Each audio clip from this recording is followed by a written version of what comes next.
Bonjour chers internautes, bienvenue à notre podcast que l'association nigérienne des web activistes ANIWeb fait régulièrement sur la désinformation ou sur les fake news.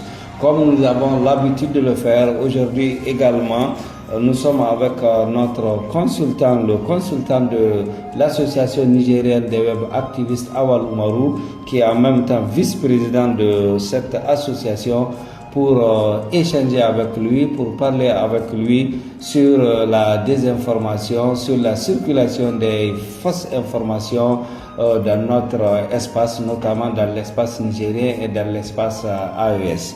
Monsieur Awal Umaru, bonjour. Bonjour, monsieur Hamma. Alors, tout à l'heure, la première question que je vais vous poser est de savoir comment se présente aujourd'hui la diffusion des fausses informations au Niger et dans les pays de l'AES. Merci beaucoup. La désinformation varie selon les motivations des concepteurs, notamment des personnes qui sont derrière la propagation d'une information. Donc c'est pour vous dire que derrière la désinformation se cache un but malveillant.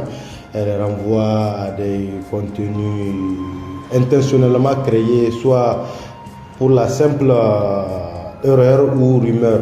Donc avec l'avènement des réseaux sociaux, la propagation des fausses informations monte à une vitesse inquiétante, menaçant ainsi la paix, la cohésion sociale, la démocratie, la santé publique et bien d'autres aspects de la vie sociale. Donc en résumé, la propagation des fausses informations dépend aussi, n'est-ce pas, des motivations de ces initiateurs. Donc certains le font dans l'optique de nuire à une personne ou encore à un groupe de personnes. Alors, aujourd'hui, nous savons que, comme notre thème porte surtout sur le Niger et les deux autres pays de l'AES, nous savons que le Sahel central, le Niger, le Mali, le Burkina Faso, ces pays-là sont devenus un enjeu stratégique, un enjeu géopolitique, avec tout ce qui se passe comme terrorisme, mais également avec le renversement des différents régimes démocratiques, renversement qui a eu ses soutiens, mais également qui a ses détracteurs. Aujourd'hui, dans le Sahel, au niveau de l'AES, quels sont les thèmes les plus concernés que vous avez constatés sur les réseaux sociaux par la désinformation? Après la collecte des informations et aussi l'analyse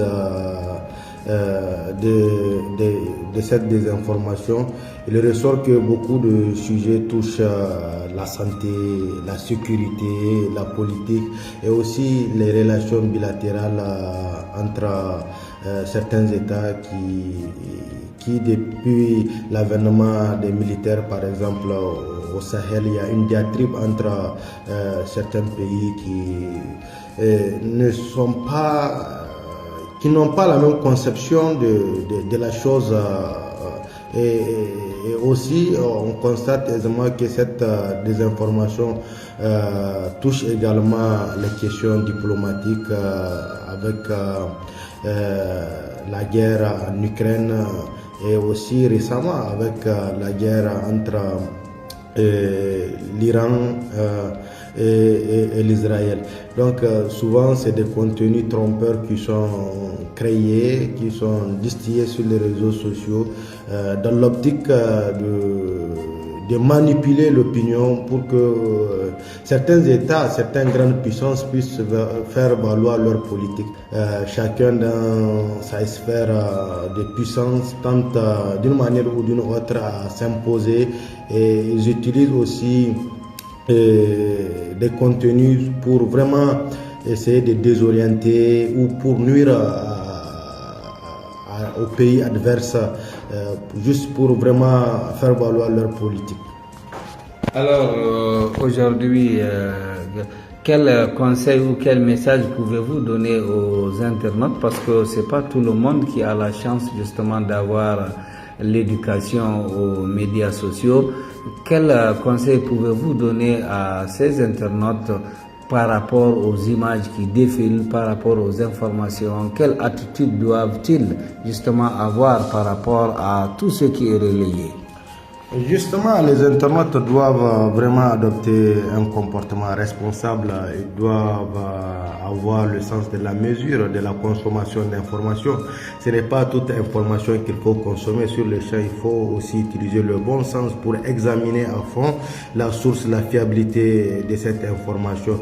Et aussi, les internautes doivent créer les conditions pour briser la chaîne du partage de la mauvaise information, puisque aujourd'hui, il y en a des internautes qui, sans vérifier, ils essaient de relayer certaines informations qui sont totalement fausses. Donc, je pense que les internautes doivent vraiment mesurer le sens de la portée en minimisant vraiment le partage, le risque de créer des situations qui peuvent débaucher, n'est-ce pas, du partage de la mauvaise information. Donc, ils doivent quand même vraiment jouer leur rôle pour savoir que quand on est un internaute, on doit aussi contribuer d'une manière ou d'une autre à l'assainissement de l'espace civique. Ce n'est pas toute information qu'il faut venir déverser sur les réseaux sociaux. Donc,